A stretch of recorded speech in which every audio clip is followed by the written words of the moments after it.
Hello and welcome to our SHRM Study Sprint series. Without further ado, let's get into it.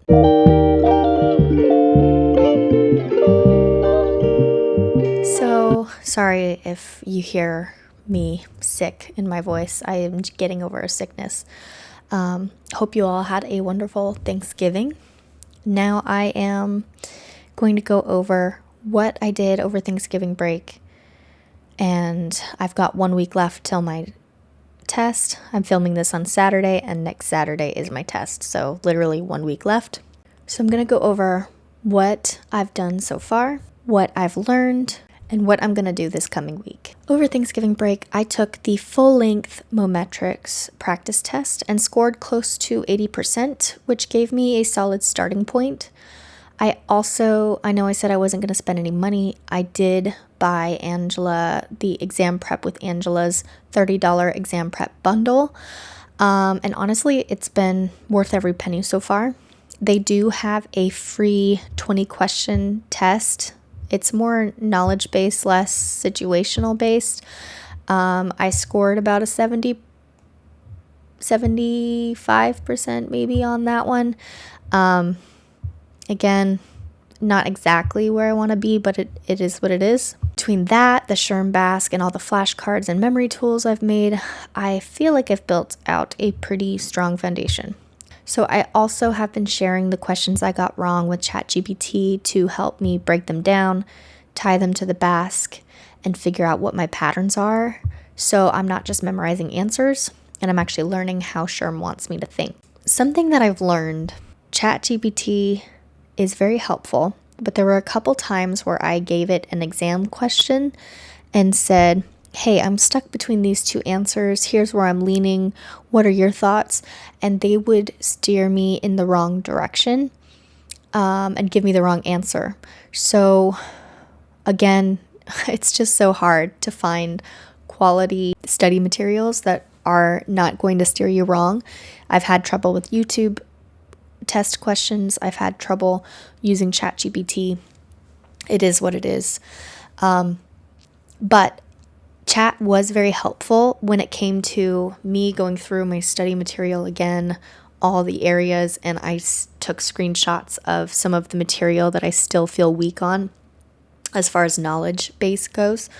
And it was able to provide me with useful memorization tools and give me breakdowns of cases like different acts and different like sexual harassment cases and things like that I need to know for the exam. So that was very useful, and I'll be digging into that a little bit more. So my plan this coming week, I've got 4 practice tests I'm going to try. PrepSurret, Trusted Institute, Study.com, and Exam Edge. I found free tests on those sites. I'm going to continue looking at my Mometrics answers. Unfortunately, you just get to take the test once. You can take it more than once, but it's the same questions. So I'm going to look at the answers that I guessed correctly and their reasonings of why those are the correct answers. I am looking at the ones I've done wrong, and I'll do the same for each of the sample tests that I take.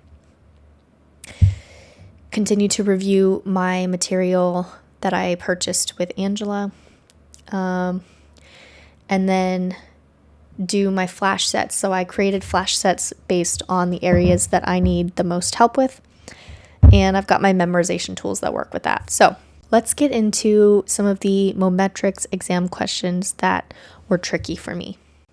Okay, so the first question, I'm going to give you a chance to read the reference. Feel free to pause. So how HR should respond to the reference. I chose suggest that all managers personally ask their employees to attend the run as a way to compel their attendance. That was incorrect because employee morale is low, and that affects whether the managers are going to be able to get buy-in and ask them to join something that they might not want to join. The correct answer was D, offer to reach out to some of their colleagues at other companies to see if they might be able to sign up additional volunteers. This was a tricky scenario for me. I wasn't quite sure how to get buy-in. So it was definitely a good question. And the same scenario, another question. After the fun run, when leadership approaches HR about its concerns regarding how it will adequately staff the holiday gift drive, how could they best respond? I chose to suggest that the company downsize the event in the coming year and explain that it plans to revert back to the original size after it has had time to move through its current transition. This was one that I had asked help from ChatGPT, and that's the suggested answer that they had. But the correct answer was to offer to reach out to staffing companies that specialize in placing seasonal workers. That one was a surprising one for me. Although this was a really hard one. I was debating for a while what the best answer would be. The key is that the holiday drive is a priority. And its stock price and its customer acquisition, HR should look for a short-term solution. And I was thinking, okay, well, if they scale back and they promise to, in the long term, go back to their normal operations, I thought that would be sufficient, but it was not. Another situational question I got wrong. Here is the reference. Feel free to pause. So for this reference question, the employee survey also elicited response that claimed the company did not go far enough with the calendar and it was just lip service rather than a genuine recognition of other holidays. Which of the following solutions would be best in helping the company demonstrate respect for holiday diversity among its workforce? I chose C, developing a series of holiday schedules based on a variety of cultures and allow employees to select their preferred schedule. But the correct answer was B, which was having floating holidays. And I think what I was thinking was, it would be really great for employees. They'll be able to do super ideal. They'll be able to pick and choose what schedule they want based on their culture. The floating holidays, though, is good because it's both operationally good. It's not too difficult to pull off on an operation standpoint. And it allows flexibility for the employees. So it's kind of best of both worlds. Whereas the third option would have been just too difficult to pull off. Okay, here's the next question reference for number 24. When assuming the use of internal statements in support of I&D policies and practices, which of the following types of statements would be the most practical to refer to when communicating the company's values with new employees? The correct answer was A, Equal Employment Opportunity Statement in Employee Handbook. I chose D, dedicated section in the weekly newsletter affirming organizational support. The reason I chose D was I was thinking that might be more engaging to a new hire than just reading off a handbook policy. But the reasoning that this test was saying that wasn't the correct answer was because you don't have buy-in yet or trust from your new hires. So all those other things aren't really going to be as impactful as you think they will, like a letter from the CEO or affirmation posters in the break room. Like those aren't going to be trusted by a new hire yet. You haven't built that with them. So that's one of the reasons why that was incorrect. Another question I had difficulty with was question 35. I'm going to put the question reference up. Okay, question reference. So, if both departing employees leave the department after 2 weeks, what should the director do next? I chose B, develop a long-term strategic plan to reorganize the department as a way to minimize employee turnover. The correct answer was C, update the job description of the 2 departing employees if necessary and speak with the recruiting team about expediting the filling of their roles. Now, it makes sense. C is the correct answer because the question specifically says, what should they do next? And I chose the answer that was more long-term strategic and not what is the next move. So that makes total sense. This was another one where I was stuck between those two answers. So I chose to screenshot it and send it to ChatGPT, and ChatGPT said, oh, SHRM wants long-term strategy, so that's the one you should pick is B. And I listened to it, even though my gut was telling me that I needed to pay attention to what I should do next. So anyway, it's so challenging. I get in my head too much about these stupid questions. I'm like, but what are they really wanting? And then I get stuck. So this is really difficult. Another area I got trouble with was question 44. I will put the reference up. So how should the head of HR respond? I chose instruct the team to start to draft and implement a policy that prohibits remote work because this is the directive from the board. The correct answer was B. Explain the concerns about this type of blanket policy to the board and suggest a different approach. The reason B is correct and not A is because even though the board says we're moving ahead with this regardless, it is still HR's job to consult and make sure that the board has all the answers. Now, if they still go, great, we're still moving forward, then you go and implement the policy and all of that stuff. But we should still have a voice at the table. And I guess that's more difficult for me and my personality to remember that we don't just say yes sir and move forward. We do actually need to present opposing ideas as well. So that definitely tripped me up. So those are the main ones I want to go over. I did miss some knowledge questions as well, especially when it comes to the cultural and leadership theories and stuff like that. So those are the ones that I targeted when I was looking through my material. Now, I've created some mnemonic, some memorization tools so that I can prep myself a little bit more. So I've done it for both different theories, motivation theories, cultural theories. I don't think I did any of the leadership ones. That's okay. This is something I used ChatGPT for. So for Hofstede, I decided to take the first four letters, HOFS, and I've done it so that I remember that there's 6 different things there. So I said Hofstede's observations found 6. It doesn't actually tell you too much, but if I can also remember PIMULR, power, individualism, masculinity, uncertainty, long-term, and restraint, those will help me. If I can remember Pimular, along with Hofstede's observations found 6, then I can identify that when they're talking about it. Next is Herzberg, and I took the first 4 letters again. This is a motivation theory. Hygiene essential, regrets 0.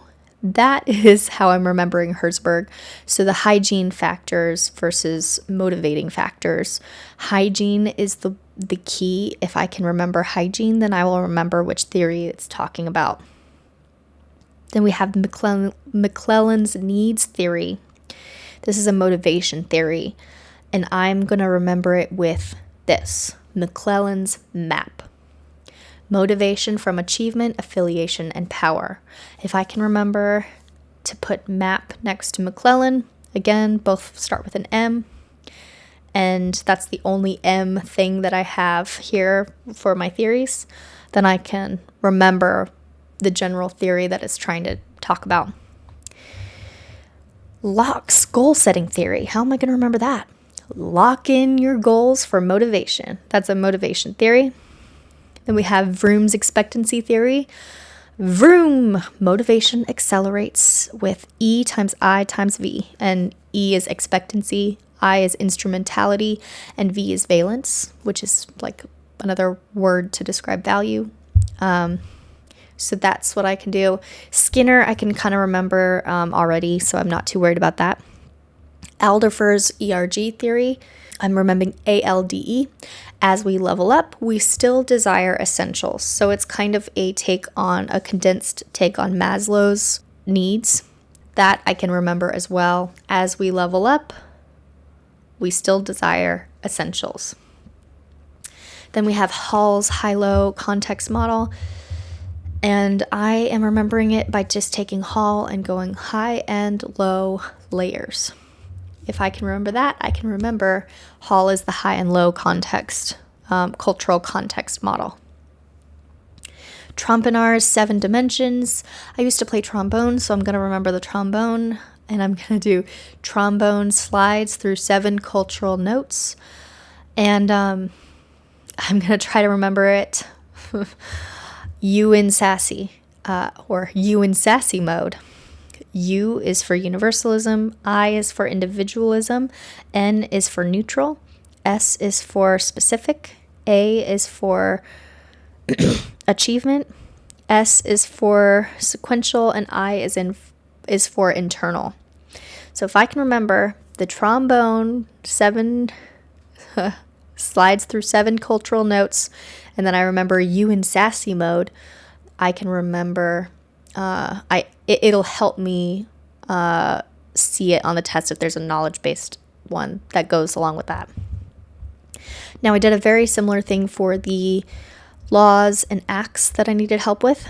For the most part, I was able to know them all, but there were some that I didn't. And so, like you, Sarah, I kept forgetting that one. I decided to look at the first 4 letters. You serve, employer rehires. So if you go and serve in the military, the employer is obligated to have a job for you when you get back. UGSEP, which is the Uniform Guidelines for Equitable Selection Practices. Use good employee selection. So another way just to say that, we have to have equitable selection practices. You can't have a test that's going to disparately impact marginalized communities. Otherwise, you have to prove that the test that you're having applicants take will actually be essential for what the job entails. The Lilly Ledbetter, I chose to remember Lilly Lasts Longer.